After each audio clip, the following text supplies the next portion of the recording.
A senhora está em Teresina para lançar um livro, proferir uma palestra, e ao que se sabe, e se eu estiver cometendo aqui um erro, a senhora pode já me corrigir de cara. A senhora tem uma postura bastante polêmica, não é? Lá em Santa Catarina costumam dizer que sou o Bolsonaro de saias. É mesmo. A senhora é deputada pelo PSL. Pelo PSL. É um elogio, é? É sim. A senhora recebe assim? É assumida, né? A polêmica mais recente, mas já a gente fala do livro e tudo, é de que a senhora teria recomendado alunos a filmarem professores em sala de aula. Dá para a senhora explicar qual a motivação que levou a senhora a essa orientação, por favor? Na verdade, essa já era uma recomendação do nosso presidente Bolsonaro, antes mesmo de eu me pronunciar a esse respeito. Depois que eu falei sobre o assunto, até Janaína Pascoal se pronunciou favorável à produção de provas dentro do ambiente escolar, o Eduardo Bolsonaro também, inúmeros outros intelectuais, como o professor Olavo de Carvalho, que foi recentemente... De quem a senhora foi aluna, né? Isso, sou ainda. A senhora é aluna, perdão. Isso. E recentemente ele foi, inclusive, elogiado internacionalmente. A ideia de filmar os professores é a ideia da fiscalização. Não existe nenhuma categoria profissional isenta à fiscalização, né? Os deputados, por exemplo, trabalham durante as sessões filmados o tempo todo, ao vivo. E o bom professor, ele não tem com o que se preocupar. Afinal, a sua aula como funcionário público é uma aula pública. E eu mesma... Você era professora, sou né? professora. A senhora não acha que isso pode tirar a atenção do aluno ao tempo em que ele está ali comprometido em filmar, deixar de ater-se, por exemplo, Pois é, Antônio, a ideia seria ensinamentos? colocar a câmera melhor. A não ser que fosse uma câmera de vigilância já na sala. Eu estudo, na minha faculdade tem câmera. Mas é já uma câmera da própria escola, né? E eu já lecionei, inclusive, E a Câmara dos Deputados tem tem transmissão ao vivo, não por obrigação, mas por opção. Sim, por opção. Transmissão ao vivo, não por fiscalização. Se bem que hoje não consegue mais reverter isso, não. Não consegue mais. Agora, não é... Agora, professora, a pergunta é a seguinte, existem outras formas do que essa... Porque eu acho que, de uma certa forma, é uma invasão, não é? Na sala de aula. Não existem outras formas, eu concordo com a senhora, que tem que haver realmente... Mas não existem outras formas mais leves, né? De fiscalizar se há realmente esse patrulhamento ideológico nos colégios? Primeiro, é importante ressaltar que a escola é pública, então qualquer um pode entrar nela, inclusive pode pedir o conteúdo do currículo, pode conversar com o professor e qualquer pai pode ter acesso ao que é ensinado ao seu filho. A produção de prova fonográfica, na justiça a gente chama de prova fonográfica, ela é amplamente aceita no Brasil, através de inúmeras jurisprudências. Eu mesma processei uma professora minha com uma prova fonográfica que foi aceita em juízo. Nós estamos falando de crimes ou de eventuais ilicitudes, exageros. Por exemplo? Por exemplo, quando o professor ofende o aluno. Recentemente, em Santa Catarina, uma professora rasgou os cadernos dos alunos todos. Não, certo. Como é que o aluno... Há também um aluno de 8 anos que conseguiu, a família venceu na justiça um processo e o aluno gravou, um aluno de 8 anos gravou a ilicitude da professora. Foi assim que a família conseguiu o dano moral, né?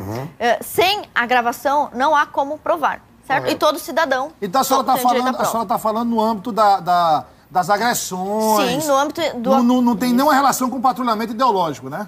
Depende. Se a agressão tiver uma motivação ideológica, tem a ver com patrulha Isso se pode notar através dos indicativos de que possa estar começando a acontecer um exagero. E só a partir dali você começar a documentar. Nós temos inúmeros casos, inúmeros, tá? Em Santa Catarina, só no ano passado, nós tivemos 2 casos. Um de uma professora que chamou a aluna, disse em aula com alunos evangélicos em sala que pastor são todos ladrões, que não adiantou Lutero fazer a reforma porque as igrejas são feitas por pastores ladrões. Nós temos vídeos de professor chamando pastores de vagabundos e policiais de imbecis. Nós temos lá em Santa Catarina ainda, em Caçador e na Palhoça, o caso em que uma professora incita os alunos a se voltarem contra os próprios pais por causa do Bolsonaro. Então, documentação sobre isso. Existem inúmeros casos. Professora, deputada, essa doutrinação ideológica ficou mais evidente agora na campanha de Bolsonaro, onde os professores, com suas ideologias mais alinhadas à esquerda, tentavam impor uma crítica, mas sob um ambiente onde ele tem uma hierarquia sobre os alunos, é isso que a senhora está dizendo? A gravidade disso é que o professor, ele tem a autoridade outorgada pelo Estado, e ele é um agente do Estado, o Estado deve ser impessoal, não deve ter preferências políticas. O professor é um agente, e além de ser um agente do Estado, ele está lidando com o vulnerável. Não esqueçamos que nós temos o Estatuto da Criança e do Adolescente. A criança e o adolescente está em período de formação e são vulneráveis. Quando você coloca um professor graduado, pós-graduado, para debater política com um adolescente de 13 anos, você está sendo, no mínimo, injusto com um adolescente. Como é que eu vou... Desigual, né? Pô, é um absurdo. Não tem ainda formação suficiente para entender a criança, e aí, defesas, isso é importante dizer, o ambiente escolar ele tem que ser democrático, ou seja, tem que ser plural. Escola sem partido. Exato. O aluno pode falar de qualquer coisa, pode falar do Bolsonaro, pode falar de Lula, de Dilma, o aluno pode debater. E o professor pode mediar o debate, os alunos podem dizer a sua opinião. O que não pode acontecer é o professor tentar colocar a opinião pessoal para uma turma inteira. Isso é absurdo. Isso ocorre muito em todo lugar desse país. Muito. A senhora está lançando um livro... Agora, só um parênteses. O que a senhora está falando, eu concordo. O que eu não concordo é com algumas colocações feitas, quando se abre essa discussão, de pessoas que falam, olha, nós não podemos ter viés ideológico. Mas quando diz que não tem viés ideológico, é tirar, por exemplo, o viés ideológico de esquerda e introduzir de direita. Aí não dá. Não pode. Aí não pode. Mas como a senhora está falando, concordo plenamente. Inclusive, tem um caso de um professor que fez um churrasco para comemorar a vitória do Bolsonaro, com uma grelhinha dentro da sala de aula. Pô, absurdo, eu denunciei isso. Não pode. Não pode nem para um lado, nem para o outro. Sem partido mesmo, né? Sem partido. Muito bom. A senhora está lançando um livro aqui em Teresina que tem como tema principal feminismo. E o subtítulo é Perversão e Subversão. Por favor, explique pra gente, professor. O subtítulo é pesadíssimo. Eu defendo a ideia de que o feminismo, conforme a própria literatura do movimento feminista, ele quer perverter e subverter a identidade da mulher. Vocês lembram que houve uma polêmica no Brasil quando recebemos a visita de Judith Butler, é uma feminista que defende a ideologia de gênero. Existem feministas, inúmeras delas, como por exemplo Monique Wittig e a própria Beth Friedan, lá de 1970, que já dizia que não existe mulher. Que a essência feminina ou a feminilidade é uma invenção da cultura, uma invenção masculina para subjugar a mulher. Bom, isso é a subversão a que eu me refiro aqui. Subverter a mulher, dizer que ela não tem identidade, que não existem preferências femininas. E a perversão consiste naquilo que a gente mais vê na TV sobre o movimento feminista. Aquelas mulheres andando em topless, nuas, enfiando crucifixos nas regiões genitais, etc. Né? Esses absurdos que a gente vê e que não são absurdos de uma militância. Eles estão registrados na literatura feminista. Então, professora, e registrados como livros publicados. Isso, e atos de perversão mesmo. Sim, quer dizer, eu acredito uma distorção completa do princípio básico da defesa dos direitos da mulher. Existem falhas. Do direito de ser mulher. Cotas para corrigir uma falha do Estado em relação a negros. Mas aí eu concordo, não sei se a sua visão é essa. Eu não tive a oportunidade e o prazer de ler o livro da senhora ainda, mas, por exemplo, feminismo, vamos fazer uma passeata pelos direitos da mulher. Vamos fazer uma passeata pelos direitos dos homossexuais. Que direito? Todo mundo tem direito. Quais direitos? Quais direitos? Exato. Todo mundo tem direito. Muitas vezes... São humanos, ser humanos. E muitas vezes, deputada, o movimento feminista, ele toma para si avanços para as mulheres, como, por exemplo, o direito ao voto, que não são deles, né? Exato. É importante isso que o senhor falou, porque as mulheres, vocês vejam, os homens, eles são representados por um homismo. Tem um movimento dos homens. Por quê? Porque os homens, eles têm cada um a sua ideologia. Nós temos homens marxistas, homens socialistas, homens progressistas, homens conservadores. Os homens não têm um movimento que os representa, porque eles sabem que cada homem é diferente. Eu defendo a mesma coisa, cada mulher é diferente. Não tem como um movimento arrogar para si o monopólio da defesa dos direitos das mulheres, porque cada mulher quer direitos diferentes. Inclusive, existiam mulheres feministas, que elas eram anarquistas e elas eram, por exemplo, contra o direito ao voto. As sufragistas, por exemplo? As sufragistas, na verdade, eu costumo dizer, eu já usei inclusive a tribuna para explicar esse fato, as feministas dizem que o direito ao voto foi uma conquista delas. Aqui no Brasil nós tínhamos sim movimentos pelo voto liderados por algumas feministas, como Berta Lutz. Mas veja, a primeira mulher que conseguiu um título de eleitor foi Celina Guimarães. Ela conseguiu o título de eleitor porque o marido dela, muito gentilmente, foi ao cartório e disse: eu quero o título de eleitor para minha mulher.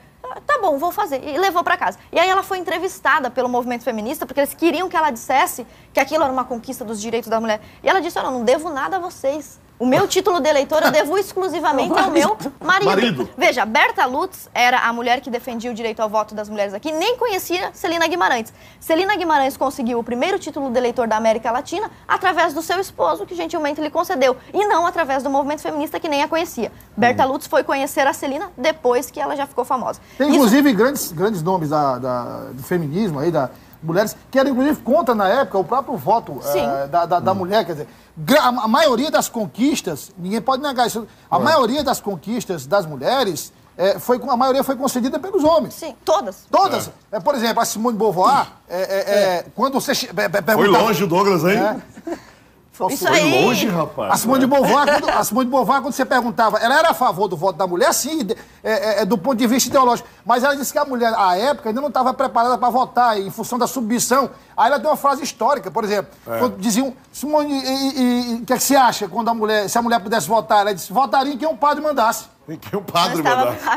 Então, assim, é uma coisa que foi conquistada ao longo do tempo. Deputado, eu queria aqui colocar 3 pontos importantes. A senhora é deputada de primeiro mandato? Sim. Qual é a composição geral da mesa, geral da Assembleia? Nós temos 40 deputados, 35 homens, 5 mulheres. É isso que eu ia perguntar. 5 mulheres. Como é que tem sido esses primeiros meses de relacionamento com as mulheres deputadas, outras mulheres? Foi uma excelente pergunta. Nós somos em 5 mulheres e no começo do mandato, assim que eu me elegi, alguém da Alesc me telefonou para perguntar se eu tinha interesse em compor a bancada das mulheres. Aí eu perguntei, quantas mulheres são? 5 é um grande número, é um número recorde. E eu falei, por acaso os homens, que são 35, têm a bancada dos homens?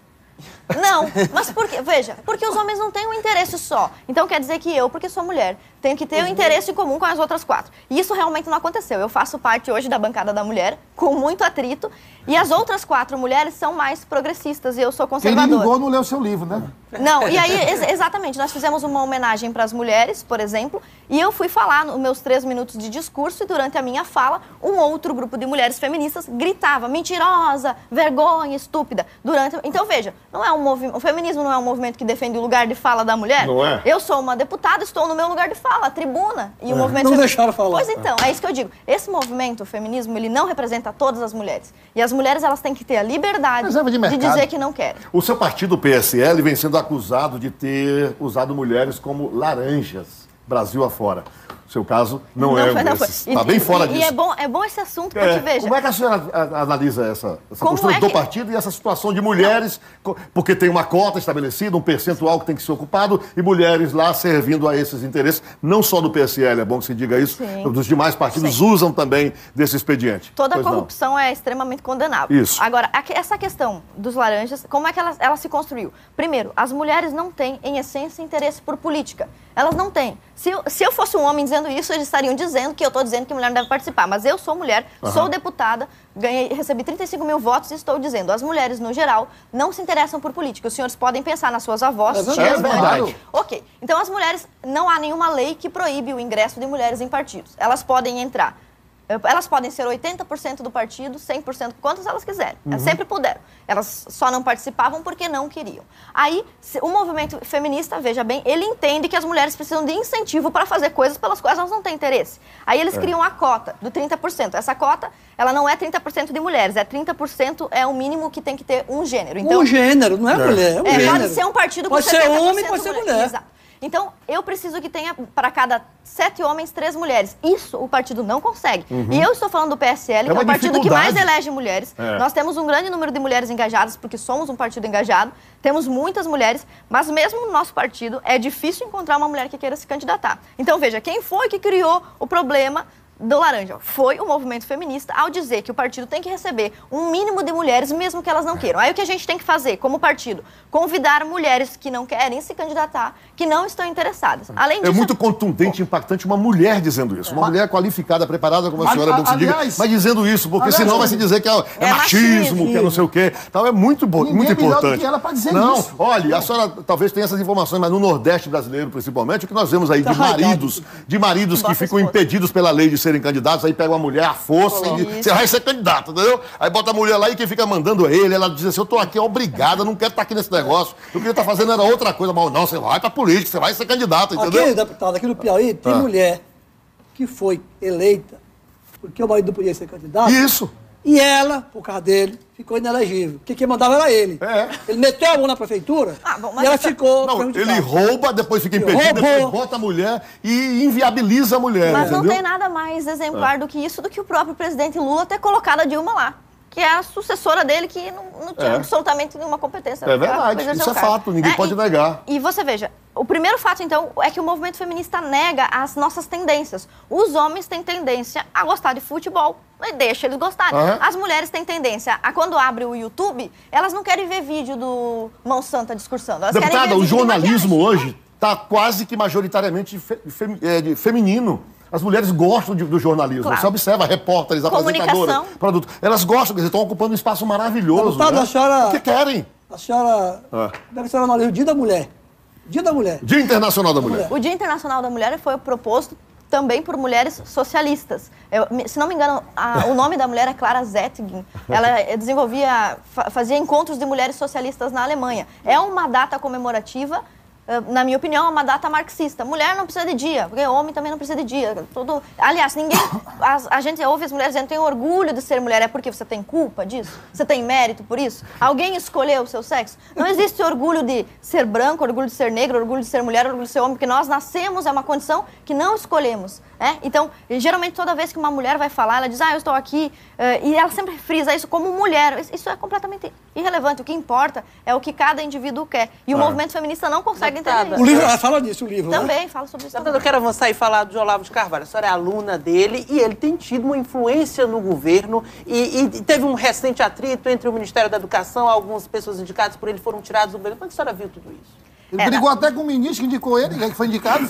É o ministro. Na verdade, Olavo de Carvalho é um verdadeiro pensador independente. Ele é completamente livre de qualquer amarra ideológica e política. Ele não deve favores a ninguém e, por isso, ele não precisa passar pano ou deixar de criticar alguém que ele mesmo tenha indicado. Ele é realmente um pensador independente. E ele, veja bem, ele não é um guru da direita, um guru do governo, porque se a direita ou o governo fizessem o que Olavo de Carvalho pede, eu acreditaria muito melhor. Ele não tem esse poder, ele tem influência. E o professor sempre disse, o objetivo dele é criar o curso online de filosofia, que tem milhares e milhares de horas de curso. Para vocês terem uma ideia, são mais de 400 aulas de 4 a 2 horas cada uma. Esse curso, que está todo transcrito, milhares de páginas, ele visava construir uma elite intelectual, cultural e não política. Inclusive, ele foi contra a candidatura de muitos dos seus alunos. Eu mesma não pedi autorização dele para me candidatar, justamente para não levar um não, que era provavelmente a resposta que ele diria. Ele é a favor de que nós, conservadores, direitistas, pessoas de bem, retomemos o nosso país, até porque o Percival Pugina, um escritor, escreveu um livro chamado A Tomada do Brasil pelos Maus Brasileiros. O Olavo defende que nós retomemos o nosso país pelas vias culturais, intelectuais, ocupando bancadas de jornais, ocupando cadeiras universitárias, na mídia, Até mesmo porque a esquerda conseguiu colocar dentro da universidade, né? Que é onde formam as mentes pensantes. Exato. Então, o professor Olavo sempre defendeu isso, que nós comecemos pela base, ocupando os espaços. E o que o Bolsonaro fez, veja, foi começar pelo topo da pirâmide. Nós elegemos um presidente da República sem ter uma comunidade de base articulada. Então, ele não é o pai disso, ele jamais criaria isso. Se ele fosse criar, ele criaria de baixo para cima. E, aliás, o poder emana do povo, não de cima para baixo. É porque o Bolsonaro nunca leu o livro do Olavo de Carvalho. Não seja injusto. Acho que ele provavelmente leu. A senhora é graduada em quê? Sou graduada em História e pós-graduada em Literatura. Historiadora. História. O lançamento que hora vai ser? Onde é? É às 19 horas no auditório do Metropolitan Hotel. Quanto é o livro? O livro na internet varia de R$40 a R$75, depende da promoção. Mas resumindo, professor, tá esgotado o tempo, mas só para você fazer um resumo rápido do livro. Tem esses temas que a senhora tratou, mas o que mais no livro? São 5 capítulos onde eu falo das 5 fases do movimento feminista. Primeiro eu faço um resgate histórico, falando sobre tudo isso. Será que as feministas conquistaram o direito ao voto? O direito a trabalhar? Porque, por exemplo, trabalhar não é direito, a gente trabalha o que precisa. Quem ganha na Mega Sena... Deixa eu mostrar, por favor, enquanto a senhora fala. Então, a gente... Tá todo marcado o livro aí, ó. Eu leio meu próprio livro várias vezes. Eu fiz um resgate, então, da história do movimento feminista, o proto-feminismo, primeira onda, segunda onda, terceira onda, daí depois ideologia de gênero, e o movimento feminista como um movimento anticristão. Isso é claro, basta ver o que as feministas fazem com a imagem de Nossa Senhora, com as igrejas católicas. Tá lá na tela, ó. Então, isso tudo está resgatado no livro historicamente, para que quem nunca ouviu falar sobre feminismo entenda a história do movimento feminista desde o começo, lá no século XVII, até os dias de hoje. E aqui está o anúncio da sua palestra de hoje, às 19 horas, 22 de março, deputada Ana Carolina. Obrigada. Muito obrigado pela sua presença. Foi uma honra recebê-la aqui. Nos ter brindado com a sua presença. Muito obrigado mesmo.